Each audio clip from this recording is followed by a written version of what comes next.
Have you ever wondered what separates successful individuals from those who struggle to achieve their goals?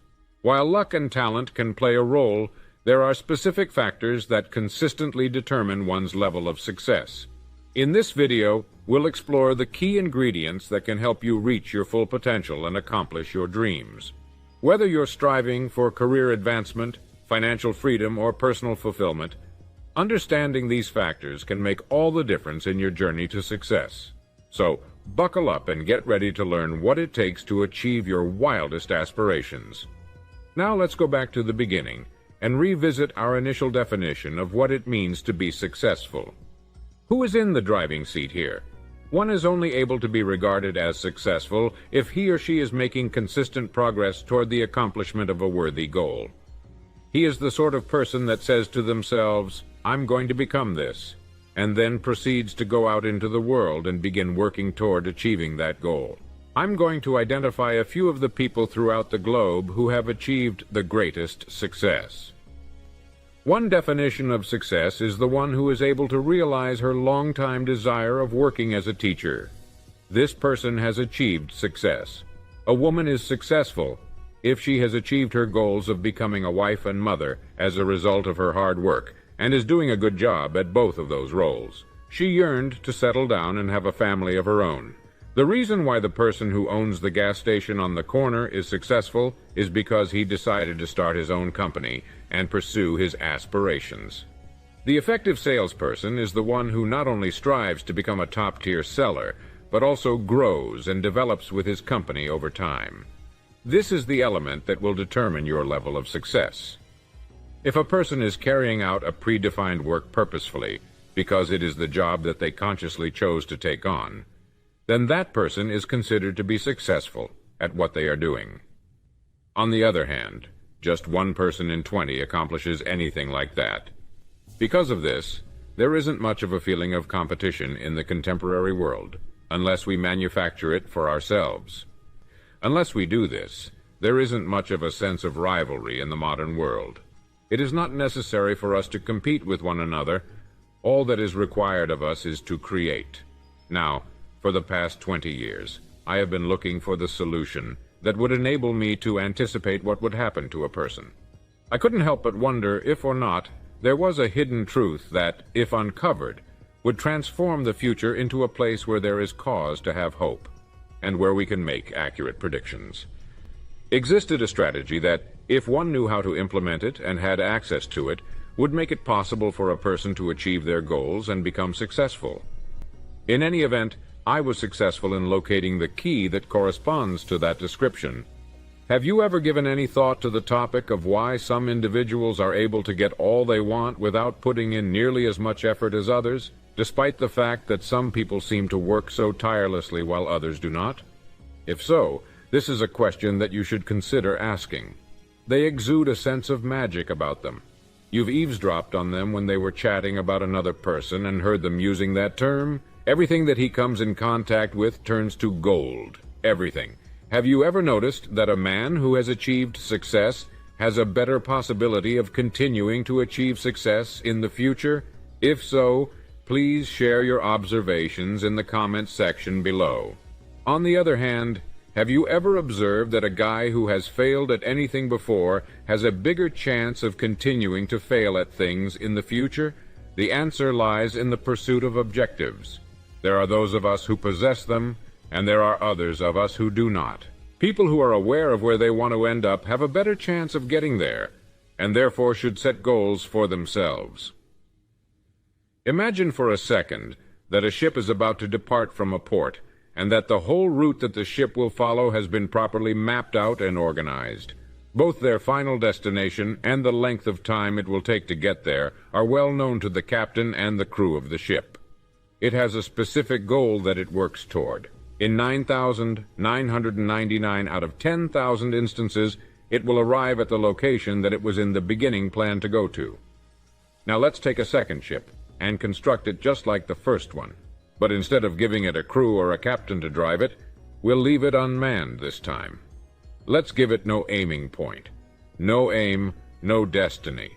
To put it another way, we start the engine, and then we let it continue to run. I am certain that you will concur with me that if it manages to break free from the limits of the if there is any type of port at all, it will either be destroyed by flooding or end up deserted on a beach someplace. It is unable to go in any direction since it does not have a specific location in mind nor a route to pursue. In this aspect, a human being is an appropriate comparison. Consider the example of the individual working in sales, for example. There is not another person in the world right now who could possibly compete with you in terms of your ability to become a great seller. Selling is the profession that may bring in the greatest money throughout the globe if two conditions are met. 1, we are really good at what we do, and 2, we have a clear idea of where we want to go. Every company understands the importance of having salespeople who consistently perform well and offers incentives to such employees. Anything is possible when working with them, but the question is, how many of them can be found? Someone in the past said that the human race is rigged, but not to stop the powerful from winning. Rather, it is fixed to prevent the weak from losing. One may make the analogy that the status of the American economy is similar to that of a convoy during times of war. The whole economy is slowed down in order to protect its weakest link, much as the convoy had to proceed at a rate that would enable its slowest vessel to remain in formation. This is analogous to the situation in which the convoy was traveling. The situation is quite similar to when the convoy had to move at a pace that allowed even the vessel with the slowest speed to stay in formation. As a result of this, making a living in the world we live in now is not nearly as difficult as it formerly was. In today's world, neither exceptional intellect nor exceptional ability are required in order to maintain one's financial stability and care for one's family. If a person's goal is to attain the highest possible degree of safety and protection, then it can be said that we have arrived at a point where they will find what they are seeking for. However, before we can break through this ceiling, we need to determine how far we want to push ourselves and how far we are willing to go. Now that we've gotten that out of the way, let's get back to the story that I wanted to tell you today, which is the strangest secret in the whole world. Why is it that men who have goals in life are more likely to be successful than those who don't have any? Permit me to share something with you that, if you genuinely put in the effort to grasp it, is going to immediately bring about a substantial shift in the way you live your life. Your life will alter in ways that you could never have imagined if you take the time to completely absorb all that I'm going to discuss with you from this point on. If you do this, your life will change. You will suddenly come to the realization that good fortune just seems to be attracted to you. You won't be prepared for it when it happens. The things that you want seem to materialize all by themselves, and going forward, you won't have to cope with the challenges, anxieties, or worrisome sensations that you could have had in the past. When you put your trust in God, feelings of anxiety and uncertainty will quickly become things of the past for you. The following is both the key to success and the key to failure, and both are equally important. What we focus our thoughts on becomes manifest in our lives. Please allow me to emphasize this point one more time. What we focus our thoughts on becomes manifest in our lives. Throughout the course of history, many of the most influential thinkers, such as philosophers, prophets, and wise men and women, have reached a consensus on a variety of subjects. This consensus has been passed down from generation to generation. They only find themselves totally and entirely in agreement with one another over this one specific topic. Listen carefully to what the famous Roman Emperor Marcus Aurelius has to say in the passage that is presented below. Once he was quoted as saying, "What a man gets out of his life is what he thinks of his life." It is said that Benjamin Disraeli made the observation that, if a guy would simply wait, everything would come to him. I have come to the conclusion that a human person who has a definite objective must succeed in accomplishing that objective, and that nothing can stop a will that is prepared to risk even one's life in order to see its completion. After giving a lot of consideration to the matter, I arrived at this conclusion. A man is what he thinks about all day long, as stated in a quotation that is ascribed to Ralph Waldo Emerson. According to a quotation attributed to William James, "The greatest revelation of my age is that human beings may alter their lives by changing the attitudes that they have about life," which he said was the largest discovery of my age. And he continued by saying, "All we have to do is act as if the thing in question is real, and it will undoubtedly become real as it grows into such a connection with our life that it will become real." To put it another way, all that is required of us is to behave as if the object in question already exists, and it will materialize before our own eyes. It will get so entangled with our daily routines and our feelings that our interests in it will become the defining characteristics of our beliefs. He also remarked in another speech that if you just care enough about an outcome, you will almost certainly locate it. You can reach the level of financial success you want if you put your mind to it. If you have the desire to better yourself, you will succeed in doing so. If you put forth the effort to become outstanding, you already are. You are the only one who can really hope for these things, and you are the only one who should desire for them. You cannot want for 100 other things that are consistent with your wishes, with the same degree of passion as you wish for these particular things. It is mentioned in the book of Mark, chapter 9, verse 23, that if thou canst believe, all things are possible to him that believeth. This scripture refers to the person who believes that all is possible. Dr. Norman Vincent Peale is credited as having said that this is one of the most essential laws that govern the universe. I truly regret that I did not learn about it when I was a lot younger and might have used it to my advantage. Outside of my relationship with God, I didn't recognize its importance until much later in life. Nevertheless, once I did, I regarded it as one of the finest, if not the very greatest discovery I've made throughout my whole life. I didn't realize its significance until much later in life. When you think about things in a negative light, you will attract similarly unfavorable experiences and outcomes. This is the big law, and it can be summed up in a manner that is both straightforward and pithy. If you make the conscious decision to frame your thoughts in a constructive manner, you will naturally attract beneficial results. The wonderful rule of riches and success is built on top of this straightforward reality, which acts as the basis. In a nutshell, have faith and you will accomplish.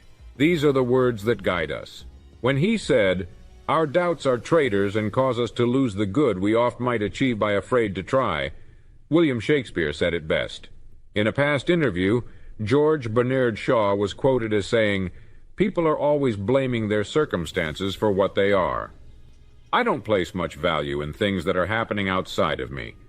People who get ahead in this world are the ones who get up, go out, and look for the conditions that they want.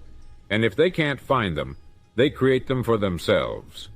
Those who don't get up, go out, and look for the conditions that they want are not the people who get ahead in this world. If I'm being really honest with you, this isn't much of a secret, is it? And for a while, everyone who learned about this was under the notion that he was the first one to find out what was going on. What we focus our thoughts on becomes manifest in our lives. Now it stands to reason that a person who is thinking about a specific and worthwhile goal is going to reach it because that is what he is thinking about, and we become what we think about. Therefore, a person who is thinking about achieving their goal will succeed in achieving their goal.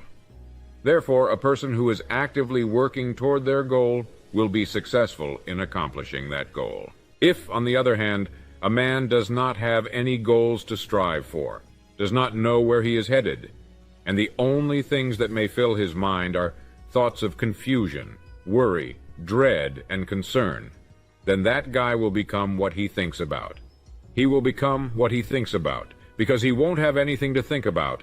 His life will be fraught with frustration, dread, anxiety, and concern if he doesn't give himself anything to think about. If he doesn't give himself anything to think about, he won't have anything to think about. Now, how does it work? Why is it that what we think about most often ends up shaping who we are? Permit me to explain how it operates, at least to the best of our current understanding. Permit me to begin by describing a situation that is comparable to the operation of the human mind, so that we can better understand this point. Imagine for a moment that a farmer owns some land, and that this property was very fertile and productive. The farmer now has alternatives available to him as a result of the land itself. Whatever he decides to grow there, the land won't care, since it doesn't give a damn about what he does to it. The farmer is the one who will make the decision in this situation. Remember that we are making comparisons between the human mind and the world in this paragraph, because the mind, much like the land, does not care what is planted in it. It is a blank slate. It makes no difference what you plant, since it will bring back whatever it is that you put in the ground. For the sake of this illustration, let's pretend that the farmer is carrying 2 seeds in his hand. The first item is a maize seed, while the second is nightshade, which is a plant that is considered to be dangerous.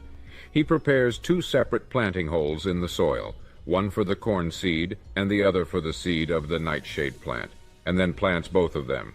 Even if he fixes the holes in the land, waters it, and takes care of it in every other way, what kind of outcomes can we anticipate? Whatever is planted in the ground will always come back to life, regardless of the circumstances. According to the Bible, what you sow is what you will reap, which means that the choices you make about what you plant will have an effect on the fruits of your labor. Keep in mind that the land couldn't give a hoot about what you do. It will return poison in such a gorgeous abundance that it will rival the beauty of the grain it will return. Now we are seeing the growth of 2 plants. One of them is maize, and the other is a poisonous plant. Now, when compared to the land, the human mind is significantly more fertile, significantly more incredible, and significantly more mysterious. However, it operates in the same way. There is no relevance to the matter of what we plant in the ground. Success, failure, a definite and deserving goal, or doubt, misunderstanding, anxiety, and several other unfavorable feelings such as these. But whatever we plant in the world will one day grow up to harvest for us. You must come to terms with the fact that the human mind is the only major continent that has not yet been thoroughly explored to the fullest extent possible. It has resources that are much beyond anything that we could have ever conceived of having at our disposal. Whatever it is that we want to plant in the ground, it will bring back to us. You could be asking yourself at this point, but if that's the case, why don't people utilize their thoughts more often? On the other hand, I think that they have as well discovered a solution to that difficulty. When we are born, we are already equipped with a mind as the default setting. Because there is no financial risk involved for us, we do not place a high value on it. When it comes to items that are provided to us without charge, we do not behave in this manner. Things that we believe merit our financial investment are things that we consider to have value. The paradox arises from the fact that the contrary is, in point of fact, accurate. All of these things, our brains, our souls, our bodies, our objectives, our dreams, our ambitions, our intelligence, and the love we have for our families, our children, and our friends, all of these things were gifts to us, and they are the things that give our lives its true meaning and significance. The things that we have to pay for are, on the whole, not very costly, and we are free to replace them any time we choose. On the other hand, we don't have to pay anything at all to use these priceless resources. It is feasible for a person with strong moral principles to start again and construct a fresh financial foundation for themselves. That is something that he can do on a recurring basis. Even if a fire completely destroys our home, we will be able to construct a new one in its place. On the other hand, we will never be able to find a suitable replacement for the goods that were provided to us without charge. The human intellect is underused simply because we fail to grasp the value of what it is capable of. The more you are exposed to something, the more repulsed you will become by it. It is able to do any duty that we assign to it. Nevertheless, in general, we opt to use it for less significant chores rather than bigger, more important tasks. Research conducted at universities has shown that the majority of us only use around 10% of our talents at any one moment. Come to a conclusion right this second. What is it that you desire? Create a mental picture of what you want to accomplish. It is the most important decision you will ever be forced to make in the course of your whole life. Do you want to improve your performance in your present job while also gaining a reputation for being an outstanding salesperson? Do you want to go through the ranks in your company and have a good reputation in the neighborhood where you live? You need do nothing more than think about adopting that perspective. That is all that is asked of you. Be sure to look after it carefully. You will ultimately achieve any goal you set for yourself if you work consistently toward accomplishing it. In addition to the fact that it is going to take place, there is just no way that it won't. You have to understand this. It's a rule, just like the rules that Sir Isaac Newton discovered, like the laws of gravity and other things like that. If you climb to the top of a building and then jump off of it, you will never reach an elevation that is greater than where you began.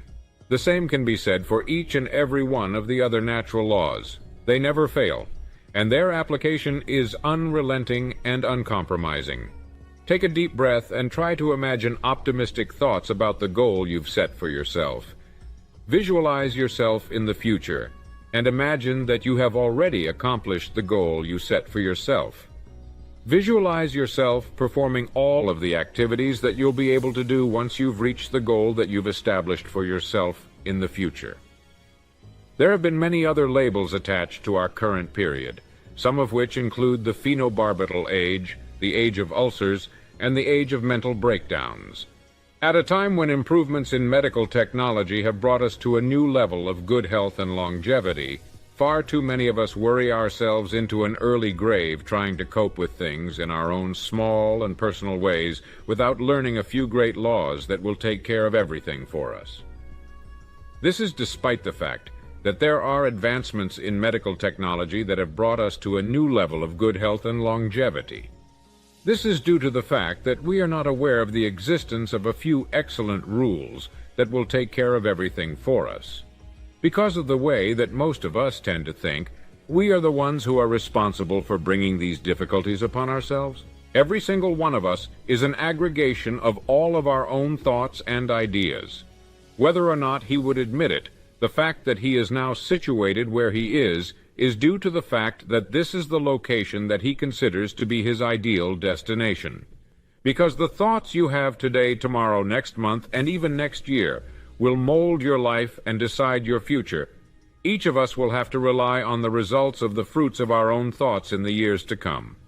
This is because your life will be shaped by the thoughts you have today, tomorrow, next month, and even next year.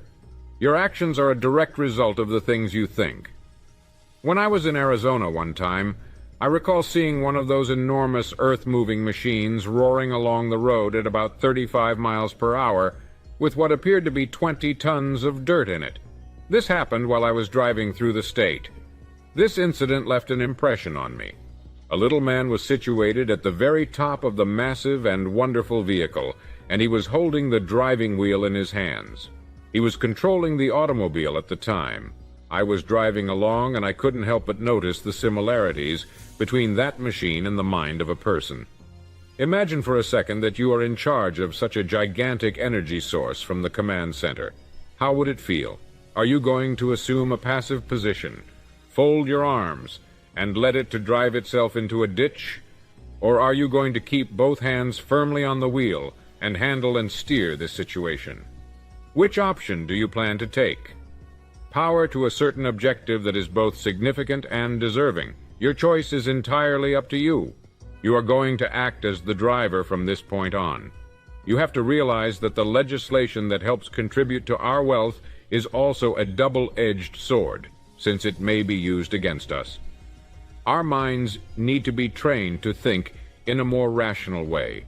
The exact same rule that may lead a man to a life of success, riches, and happiness, and all of the things that he has ever dreamed of for himself and for his family, can also lead him right into the gutter. This is because both versions of the rule are based on the same law. It makes no difference whether he uses it for good or for evil. Everything depends on his motivations. This is without a doubt the strangest secret that has ever been protected. Why do I call it a puzzle, and why do I imply that it is out of the ordinary? In point of fact, none of this should come as a surprise to you at all. It is possible to find it again and again throughout the Bible in a variety of ways, and the first people to spread it were some of the early wise men. However, only a small percentage of those who have learned it actually understand what they have been taught. It is why it is so strange, and it is also why, for some equally perplexing reason, it effectively continues to remain a secret.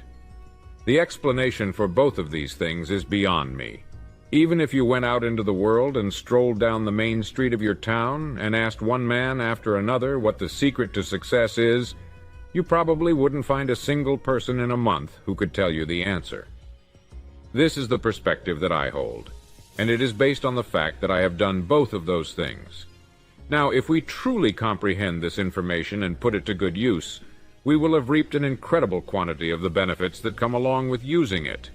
It is necessary to us not only for our own lives, but also for the lives of those who are important to us in various ways, such as our family, our employees, our partners, and our friends. Not only is it vital to us for our own lives, but it is also vital to us for the lives of others. The trip we call life ought to be one that's joyful all along the way. Never should it become boring or routine. A man should be fully present in his life and make the most of every opportunity he has. The moment he opens his eyes in the morning, he ought to spring enthusiastically out of bed. Because of his talent, he needs to be employed in a field in which he may use his skills while still enjoying his work. At one point in time, I had the opportunity to be a part of the audience when Grove Patterson, the editor-in-chief of the Toledo Daily Blade, delivered a presentation. Something that he stated as he was winding down his comments will stay with me for the rest of my life. He made a remark that may be paraphrased as follows: "My years of working in the newspaper business have convinced me of countless things. Two of them are the fact that people are, on average, nice, and the fact that we all come from someplace and are moving in the direction of somewhere else. Both of these statements are true. As a result, we need to make the most of the time we have here by going on an exciting journey. The architect who designed and built the universe did not build a set of stairs that led to nowhere in particular. And the most powerful teacher of all, Jesus, who was a carpenter from the plains of Galilee, disclosed the secret to us by telling us again and over again, 'As you believe, so will it be done unto you.'